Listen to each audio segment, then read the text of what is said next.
I love you. Love you to. Surprise பண்ண கணவர் அருகிலே இருக்கிறார். அப்ப கணவர் உங்களுக்கு தெரியாம இப்படி எல்லாம் சர்ப்ரைஸ் பண்றாருன்னு சொல்லி கொஞ்சம் எதிர்பார்க்கல நீங்க. சுட்டு போட்டாலும் வராது. அது கூட 40வது வயசு மறக்க முடியாத நாளா இருக்கணும். உங்களோட சகோதரங்கள் சர்ப்ரைஸ் கதைக்க முன்னமே அவர் கதைச்சிட்டார். வித்தியாசமா சர்ப்ரைஸ் பண்ணணும், கட்டாயம் தானும் வாரன்னு சொன்னார். அதுக்காக தான் இந்த ஏற்பாடு. சரி, இப்ப நீங்க சொல்லுங்க, உங்களுடைய மனைவிக்கு இருக்கா சர்ப்ரைஸ் பண்ணணும்னு சொல்லி யோசிச்சீங்க? சின்ன சந்தோஷம், திருப்தி, எனக்கு ஒரு அதுல சந்தோஷமா இருந்துச்சு. பலமையான பர்த்டே இல்லாம இது வித்தியாசமா இருக்கும்னு சொல்லி என்ன அது உங்களுக்கு எந்த ஒரு கிஃப்டும் கிடைக்கலன்னு இவ்வளவு கவலையோட இருந்துரா.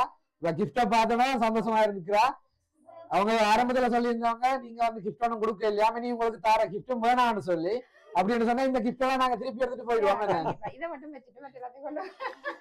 சரி, நீங்க 2 பேரும் இப்ப இருக்கிற மகிழ்ச்சியோட காலந்தோறும் பயணிக்கணும்னு சொல்லி எம்ஆர் சர்ப்ரைஸ் கிஃப்ட் சார்பாக எங்களுடைய வாழ்த்துக்களை தெரிவித்துக் கொள்றேன். நன்றி. நன்றி.